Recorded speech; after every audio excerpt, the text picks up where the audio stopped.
Jack felt the sharp bite of an icy wind. He looked out the window with the others. "Oh, man," he whispered. The treehouse was not in a tree, for there were no trees anywhere to be seen. Instead, it was sitting high on top of a steep snowdrift. Other drifts rose and fell across a vast, snowy plain. Beyond the plain were hills and mountains. "The books were right," said Teddy, his teeth chattering. "'Tis bleak here indeed."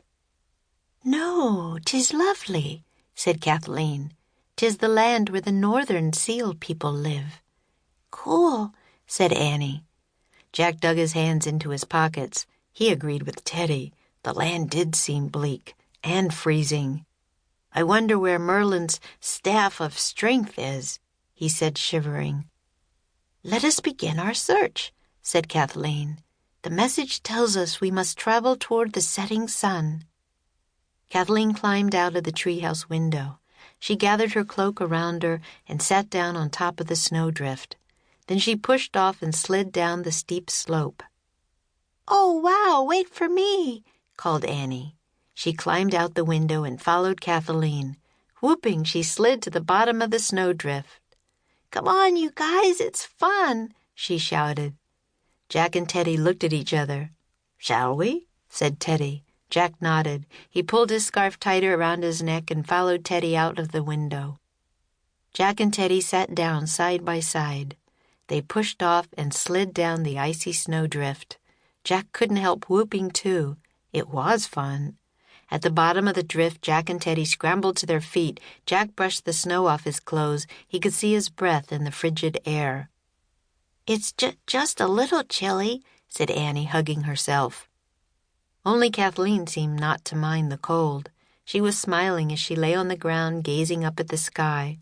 Her seal nature probably keeps her warm, Jack thought with envy. Teddy peered across the snowy plain. "I believe not one living creature is here but us," he said. "Not true at all," said Kathleen. She pointed upward.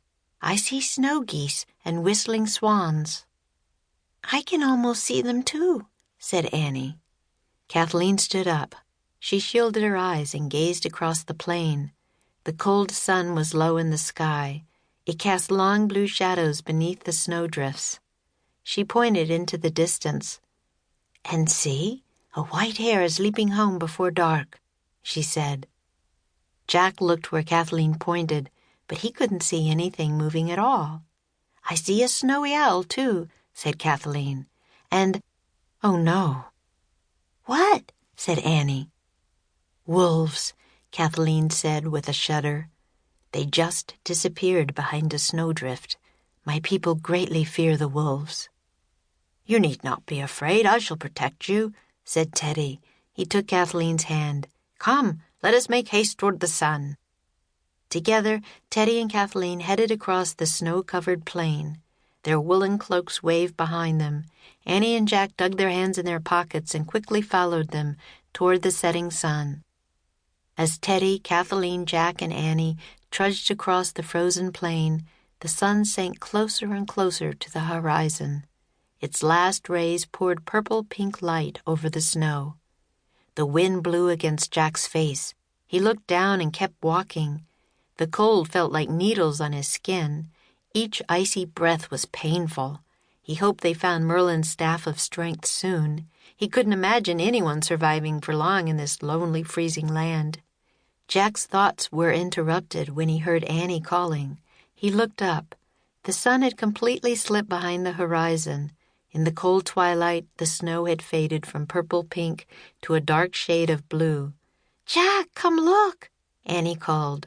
She, Teddy, and Kathleen were standing on the slope of a huge snowdrift. Jack hurried to join them. "Look," said Annie. "Oh, man," Jack said softly.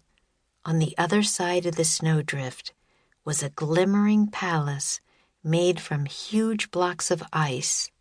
Beneath the rising moon, its gleaming spires pierced the blue dusk. "I wonder who lives there," said Jack. "Let us go and find out," said Teddy. Teddy led the way down the slope to the ice palace. Long icicles hung like spears in front of the entrance.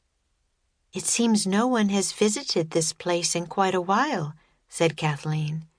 "Indeed," said Teddy. He broke off several icicles and they clattered to the ground. "Onward," he said. The others nodded. Kicking aside the chunks of ice, Teddy led them all into the ice palace.